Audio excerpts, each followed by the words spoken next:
Hola, ¿qué tal? Bienvenidos a Ciencias Virtuales. Nuevamente el día de hoy vamos a continuar con la materia de Mecánica de Sólidos, esto de la Facultad de Ingeniería de la UNAM. El día de hoy vamos a ver lo que es el subtema 8.5, el criterio de falla de von Mises-Henke. Ok, bueno, con esto, o con este tema más bien, vamos a estar finalizando como tal todo el curso. Entonces, esos criterios de falla meramente lo van a estar viendo pues en sus posteriores cursos, puntualmente en lo que sería diseño de elementos de máquina, en el cual pues obviamente hay que ir describiendo cada uno de los criterios de falla de acuerdo al material que se vaya a estar utilizando. En este caso, si es un material dúctil o su material frágil. Para esta ocasión, este criterio es en su mayoría también, bueno, en algunos autores lo destacan que también es para los frágiles, pero no, porque obviamente este criterio tiene que ver mucho con lo de el esfuerzo de cedencia o la resistencia a la cedencia y obviamente va a abarcar ciertos valores en el cual sabemos o vimos lo que fue el diagrama de esfuerzo contra deformación, ¿ok? En ese diagrama de esfuerzo deformación, pues obviamente vimos que para lo que son frágiles, inmediatamente se acorta lo que sería toda la curva que describe esa gráfica de esfuerzo o deformación. En cambio, lo que sería la gráfica para un material dúctil, pues obviamente va a ser más prolongada, tiene un área mayor en lo que sería la parte de la deformación plástica. Recordemos que tenemos dos regiones, la deformación elástica y la deformación plástica. Una es permanente y la otra no es permanente. Puede regresar a su estado inicial, que sería la parte elástica, ¿ok? Entonces, dentro de esto vamos a escribir que hay una diferencia entre lo que se llama ruptura y falla, ¿ok? En primer lugar, vamos a recordar alguna información que ya lo vimos con los anteriores videos. Yo les invito a ver la lista de reproducción de mecánica de sólidos y dentro de ello mencionamos algo que se llama tenacidad. Y bueno, la tenacidad se define como la capacidad de un material de absorber energía aplicada sin presentar falla, ¿ok? Las partes sometidas a cargas, choques o impactos repentinamente, es decir, que esto se va a ver cuando veamos la falla o más bien introducción a la falla en fatiga, ¿ok? Que en sí es un caso particular de lo que sería, pues obviamente cargas dinámicas, ¿ok? Recordemos que habían cargas estáticas y cargas dinámicas. Aplicados requieren un alto nivel de tenacidad. El valor de absorción de energía obtenido con pruebas mecánicas a menudo se le conoce como resistencia al impacto, es decir, resistencia al impacto de energía de impacto. Matemáticamente se podría ver cómo, y vemos que aquí está nuestro diagrama de esfuerzo de formación, en el que aquí antes de llegar a la parte plástica, esta es la parte elástica, tenemos todo esto que es la área bajo la curva que describe la parte lineal. En esta parte lineal podemos describirla como y igual a mx más b, ¿ok? Que es una ecuación lineal. Ahora la podemos describir de esta forma, ¿ok? Que es la ley de Hooke, ¿ok? Que esa ya la vimos desde el tema 3, en el cual pues vimos que el esfuerzo es igual al módulo de Young o de elasticidad por la deformación, ¿ok? Y de esta forma podríamos involucrar a esta parte de energía. Sin embargo, hay que recordar algo, que no estamos hablando de energía enteramente, es decir, no de sus unidades como joules. Vamos a verlo como joules por metro cuadrado, metro cúbico más bien. Entonces, de tal forma que más adelante voy a describir esa parte porque, bueno, al describir el criterio de falla de von Mises-Henke, entonces vamos a ver lo que es meramente la explicación de lo que se dice que hay un cambio de energía por unidad de volumen, ¿ok? Y vemos que podemos describirlo esta región con una integral que va desde cero, es decir, esta parte, hasta la deformación, que deseamos que en este caso es hasta la parte de la cedencia, ¿ok? Recuerden que ese valor es cuando ya meramente después de ese valor empieza la parte plástica y que ya no puede regresar a su forma original. Y entonces lo podemos aquí describir de esta forma. Es decir, porque obviamente lo que debemos ver es que la función, bueno, más bien la función sería igual al módulo de elasticidad por la deformación, como se observa en pantalla, por un diferencial de deformación, ¿ok? Y haciendo lo pertinente obtenemos esta forma, ¿ok?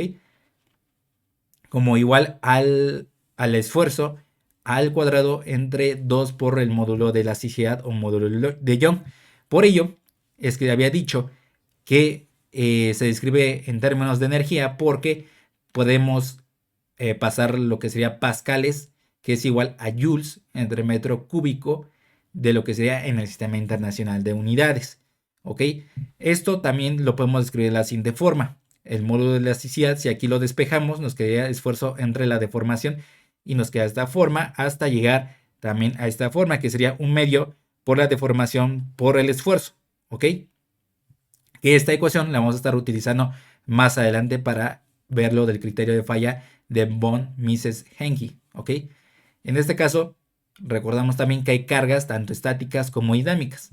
Las cargas estáticas son aquellas que se aplican a una parte de manera lenta y gradual y permanece aplicada o por lo menos se aplica y se retira solo infrecuentemente durante la vida de diseño de la parte.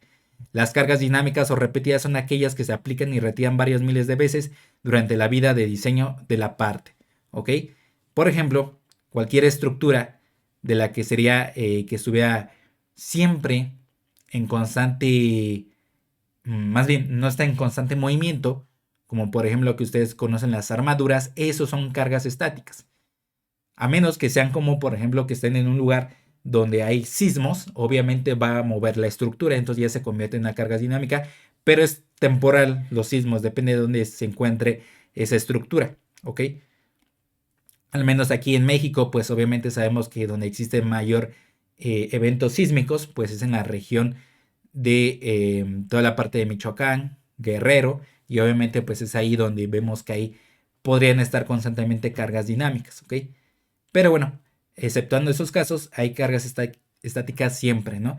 Y cargas dinámicas podemos verlo como los rieles de un tren. Por ejemplo, aquí en la Ciudad de México, pues se encuentra el metro, ¿no? Constantemente pasa el metro encima de esos rieles o más bien esas vías del tren, y obviamente se está sometiendo a cargas dinámicas a cada rato. Y obviamente esto se le llama, bueno, vamos a ver después en la introducción solamente a lo que sería las fallas por fatiga. También vamos a otra vez a ver lo que serían materiales dúctiles y frágiles. Se dice que un material es dúctil cuando alcanza una gran deformación a un nivel de esfuerzo aproximadamente constante, antes de llegar a la falla. Se dice que un material es frágil cuando experimenta deformaciones pequeñas antes de llegar a la falla. Un material dúctil se alargará y cederá antes de fracturarse, y en la sección fracturada, el área de la sección transversal se reducirá notablemente. Un material frágil se fracturará de repente con poco o ningún cambio en el área de sección fracturada. Los materiales dúctiles se prefieren para piezas que soportan cargas repetidas o que se someten a carga de impacto, porque en general son más resistentes a la falla por fatiga y porque absorben mejor la energía del impacto. Y por lo tanto, en conclusión, es que obviamente cada uno, es decir, el material dúctil o el material frágil, son para aplicaciones muy distintas, ¿ok? A las cuales vamos a estar aplicando como tal. Entonces, por lo tanto, vamos a tener aquí estas dos partes importantes: el porcentaje de alargamiento, que es más que todo esto se ve en los ensayos de eh, tracción y compresión para las pruebas mecánicas, en el que tenemos una probeta y obviamente vemos la longitud final menos la longitud inicial entre la longitud inicial por 100, y entonces por lo tanto nos da un por ciento. Para esto, más que toda esa aplicación en la parte de pruebas de tensión. Pero para las pruebas de compresión vamos a ver un porcentaje de reducción, que es el área inicial menos el área final entre el área inicial por 100, y nos da un tanto por ciento, donde L0 es igual a la calibración inicial y el área 0 es la calibración inicial. ¿Ok? Un material dúctil es aquel que tiene 4 distintos comportamientos cuando se somete a una carga. Estos son el comportamiento elástico, la cedencia, el endurecimiento por deformación y estricción. ¿Ok? Cuando se hace el famoso cuello de botella, se va haciendo más pequeño la sección transversal, ¿no? Un metal que exhibe un porcentaje de alargamiento de más del 5% se considera dúctil. Esta parte es muy importante que lo consideren siempre, siempre, ¿ok? Para los problemas. Cuando hay 5%, en este caso de la deformación, pues obviamente va a ser dúctil, ¿ok? Un material frágil es aquel que no tiene una cedencia o es muy pequeña, por lo que pueden fracturarse de manera súbita. Es decir, cuando hacen pruebas ustedes de tracción y cuando por ejemplo lo someten a un tratamiento térmico, obviamente va a aumentar su dureza y eso nos traduce que también se convierte en un material más frágil, ¿ok? Y por lo tanto cuando se hace la prueba de tracción va a ser más rápido su fractura que cuando fue un material dúctil, es decir, como material virgen, por así decirlo. Un metal que exhibe un porcentaje de alargamiento menor al 5% se considera frágil. También es algo importante. Y aquí vemos las gráficas de lo que sería esfuerzo de formación, en donde vemos aquí la parte de frágil y la parte dúctil. Es más largo la parte dúctil que la parte frágil. Y aquí lo vemos en las pruebas precisamente de tracción. En este caso para una fractura dúctil y para una fractura frágil. Aquí vemos que aquí una resistencia como tal interna del material. Aquí no, aquí se ve muy liso, muy limpio, por así decirlo, vulgarmente o coloquialmente hablando, en el cual pues obviamente se ve la diferencia entre estos comportamientos, ¿ok? Y ahora sí, vamos a entrar a lo que sería la parte o la diferencia entre una falla y una ruptura. Entonces, vamos a definir lo siguiente como falla. Se puede definir como falla la situación de un material donde las deformaciones son plásticas y alcanzan una cierta magnitud que se considera intolerable desde el punto de vista de la funcionalidad de la estructura o del miembro estructural, mientras que la ruptura corresponde a cuando el material se separa en partes aisladas y deja de ser un medio continuo. Por ejemplo, aquí se ve una falla en estas varillas, ¿no? Que es para separar, bueno, ahí se ve para lo que sería, bueno, sería un panteón donde tienen rejado, eh, poniendo un contorno hacia el panteón, el cementerio donde está ahí, y obviamente vemos que hubo una falla, ¿ok? Como tal, no hay una ruptura, no está descontinuo, ¿ok? Entonces, por lo tanto, se considera que es una falla. Igual en las máquinas, cuando se deforma una parte, pues obviamente ya no se considera que es funcional. No precisamente deja de ser continuo en su material, es decir, en toda su extensión en su material, pues cuando ya se deforma, pues se puede decir que hubo una falla, ¿ok? Entonces a eso se le va a hacer diferencia. En cambio aquí, por ejemplo, las rejas, un mallado, en el cual pues y obviamente igual para, por ejemplo, en las canchas de fútbol que los tienen, pues obviamente cuando hay una descontinuidad se dice que es una ruptura. Entonces esas son las dos diferencias y que para este video vamos a ver lo que serían las fallas. En el caso de falla, esta se origina cuando se vencen las fuerzas intermoleculares y se movilizan las dislocaciones existentes en el interior de granos. O bien existe deslizamiento en los límites de granos o también existe difusión atómica. Todas estas situaciones indicarán cambios estructurales que debilitarán la resistencia del material. En el caso de ruptura, esta se origina por la existencia de imperfecciones estructurales tales como dislocaciones, impurezas y pequeños vacíos, lo que origina microgrietas y su constante crecimiento o el número de ellas.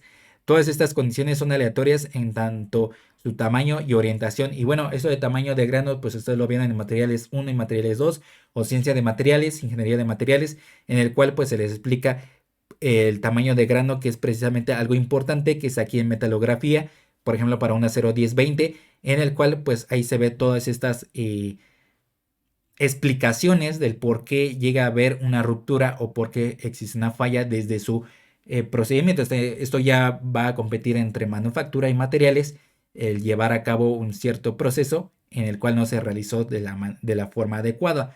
Sin embargo, recordemos, y lo voy a estar recordando también, tiene que ver también con el diseño que se le vaya a hacer a la estructura o a la máquina, al mecanismo, que va a estar sometida a ciertas cargas y también tener una cierta margen de error, estadísticamente hablando, porque no sabemos a qué puede estar sometido ese producto, vamos a decirlo ya en términos de lo que vamos a estar haciendo. Ese producto no sabemos cómo va a estar sometido en servicio.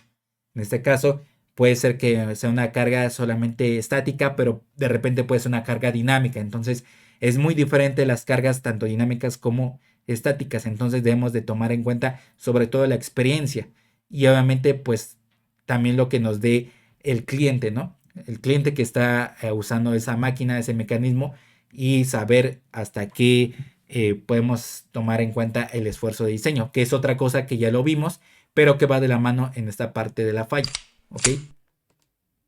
Ahora, ¿cuál es la necesidad de un criterio de falla? Bueno, los criterios de falla son una aproximación a la realidad y nunca exactos, puesto que se basan en la mecánica del medio continuo, sin tomar en cuenta las condiciones reales, como son las discontinuidades intrínsecas, heterogeneidades y anisotropía existentes en el material, aunque en su materia de elementos del medio continuo o mecánica del elemento continuo, se les dice que los materiales son continuos, son homogéneos y son isotrópicos, es decir, muy ideal, en la realidad no existen como tal.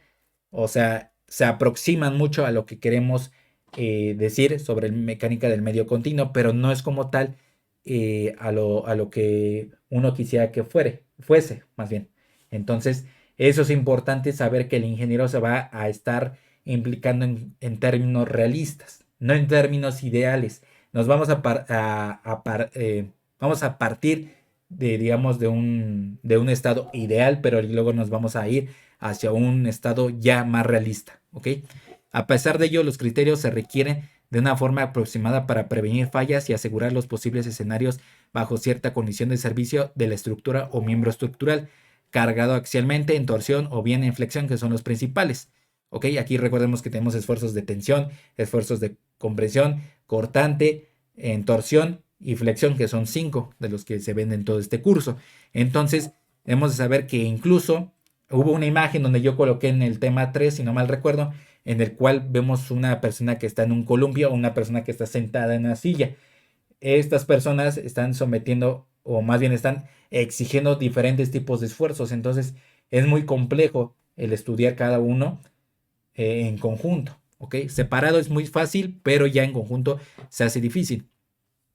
Para el curso presente solo se presentarán el criterio de falla de von Mises-Henke y la consecuencia de este, que es el esfuerzo efectivo de von Mises.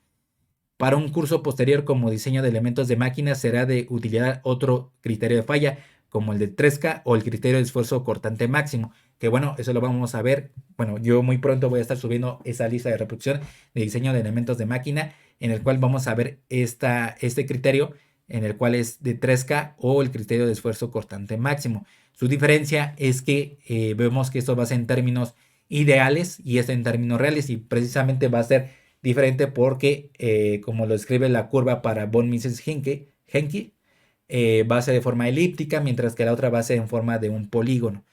¿Ok? Entonces, de tal forma que aquí se ve, bueno, ya más explícitamente, recuerden que una imagen vale más que 1000 palabras, entonces aquí vemos que es la forma elíptica con el criterio de von Mises-Henke, y mientras que el criterio de Tresca, pues obviamente se ve como un polígono, en este caso hexagonal, ¿no? Y que lo necesitamos trazar, más bien en el criterio de Tresca sí lo debemos de trazar, mientras que el criterio de von Mises es muy raro que se trace, ¿ok? También porque es muy complejo en el describir la curva, ¿ok? Es más fácil esta parte, ¿ok? Entonces tenemos esta parte, bueno, para recordar quién fueron estos autores, porque tenemos la necesidad de saber quién fueron. Richard Handler von Mises, quien nació en 1883 y falleció en 1953, fue un físico y matemático austríaco, mientras que Heinrich Henke nació en 1885 y falleció en 1951, fue un ingeniero alemán. Ahora sí, los criterios, bueno, una vez para que podamos discriminar entre estos criterios o teorías de falla, vemos que vamos a ver la parte o a cuáles criterios o fallas se les tiene que estar separando para qué tipo de materiales. En este caso, para materiales dúctiles, es lo siguiente. Los criterios o teorías de fallas para materiales dúctiles se pueden mencionar los siguientes por ser los más utilizados. El esfuerzo cortante máximo, que se abrevia como ECM, energía de distorsión, que es precisamente este de von Mises-Henke, y Mohr-Coulomb dúctil, ¿ok? Mientras que los criterios o teorías de fallas para materiales frágiles se pueden mencionar los siguientes por ser más utilizados. El esfuerzo normal máximo, que se abrevia como ENM, el de Mohr-Coulomb frágil y el Mohr modificado, ¿ok? ¿Qué nos dice este criterio? Este criterio de falla de von Mises-Henke también se llama como la teoría de la energía de distorsión y supone que la plastificación únicamente se debe a la energía de distorsión y que se presenta cuando dicha energía es igual o mayor a la que existe en una prueba de tensión simple. Y entonces recordemos que toda esta parte lo vimos demostrándolo en la parte del tema 4 en casos particulares.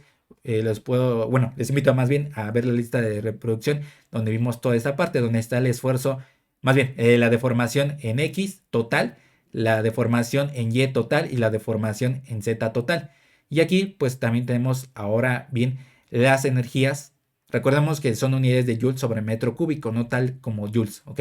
Entonces tenemos energías que se manifiestan sobre X, sobre Y y sobre Z. Entonces, por lo tanto, ahí podemos sustituir lo pertinente y algo más, podemos sumarlos también porque respeta, bueno, todavía no he subido hasta la fecha de hoy la parte de superposición de esfuerzos, pero también se puede usar la superposición en este caso en términos de energía de los esfuerzos. Entonces, de tal forma que la energía total es igual a la energía en X más la energía en Y más la energía en Z. Y por lo tanto, esto nos tendría en estos términos, ¿ok?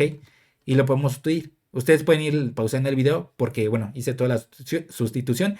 Lo pueden estar pausando para que ustedes puedan concretar que se fue realizando de forma matemáticamente, o más bien haciéndolo correctamente en términos matemáticos.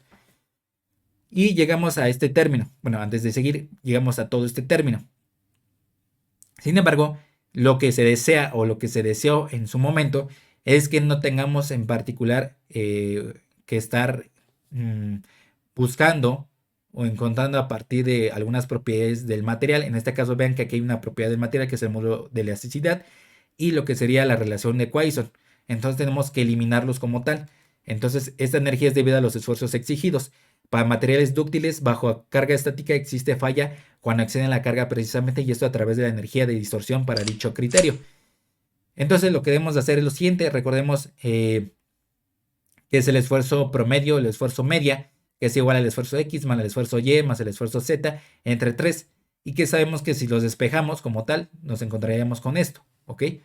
Y entonces vamos sustituyendo con la anterior lo que sería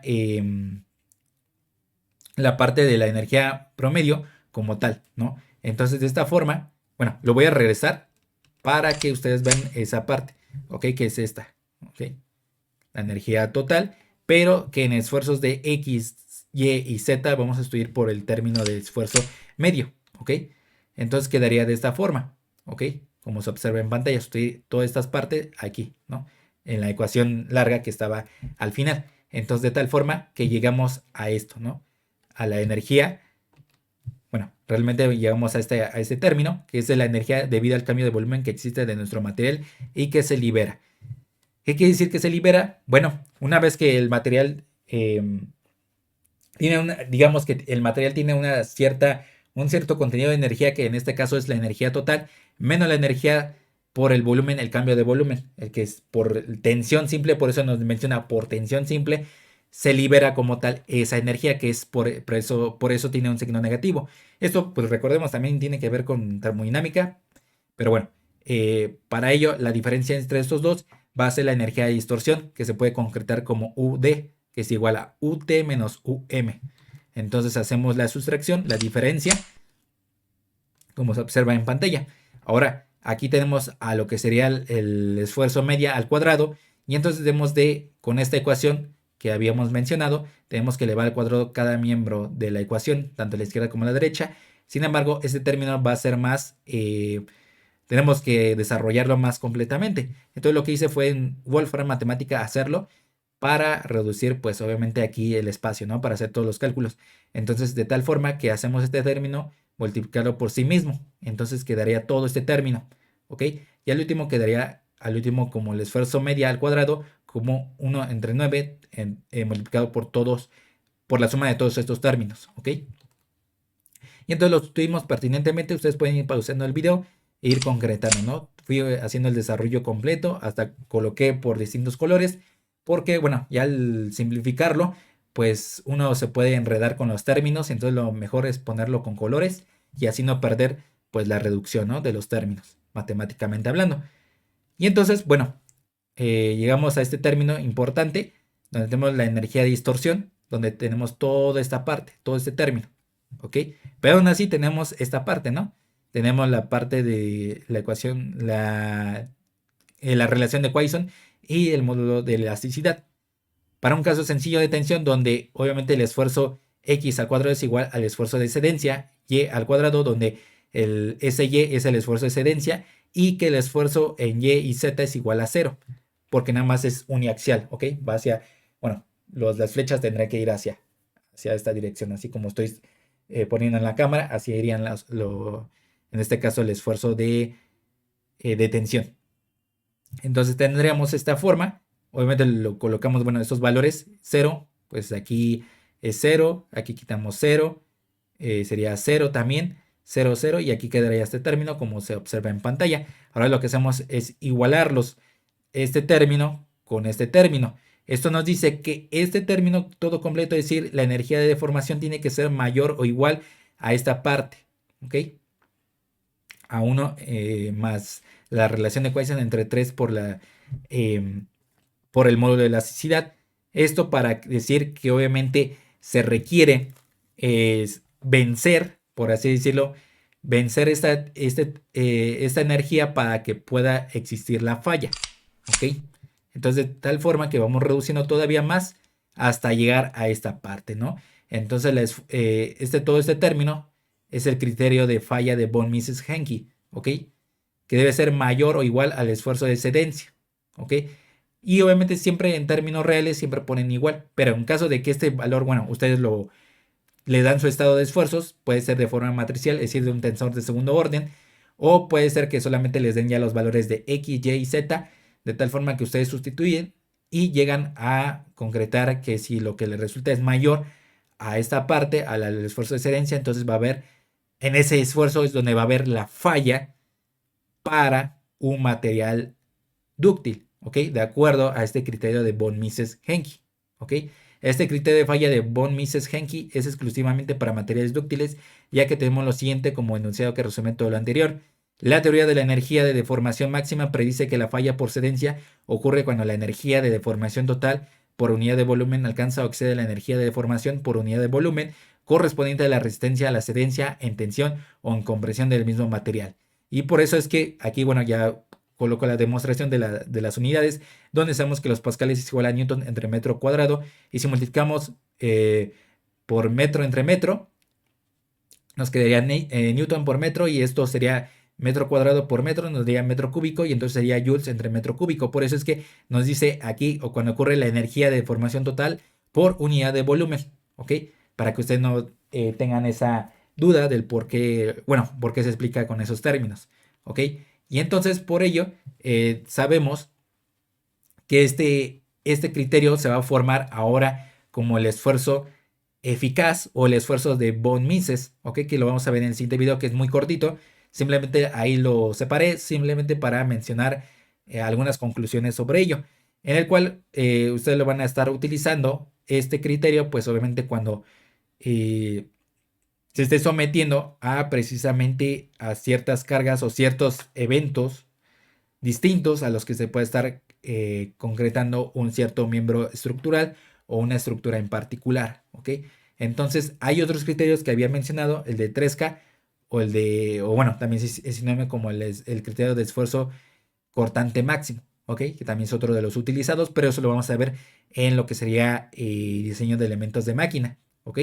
Para que ustedes puedan familiarizarse. Y bueno, por si tienen duda más concreta, pues esto se encuentra en la literatura, no precisamente la que está en el plan de estudios, sino en otra literatura como diseño de máquinas de Norton y lo que sería otra literatura, bueno, ese precisamente es donde se obtuvo toda la mayoría, y otro de diseño en ingeniería mecánica de Sherbley, algo se llama, o bueno, se apellida. Entonces ahí pueden investigar ustedes todavía a fondo cómo se describió toda esta parte, ¿ok? Pero bueno, a lo que voy, eso es lo más importante o resumido para este video, todo este criterio, ¿ok? De la falla de von Mises-Henke, ¿ok? Y bueno, hasta aquí se terminó el video. Solamente necesitamos que le den like, suscriban, compartan, comenten y sobre todo que le den click a la campanita de notificaciones para que cada vez que subamos algún video se les pueda notificar al momento. Y si no, nos veríamos en el próximo video. Que tengan un excelente día y semana. Hasta pronto.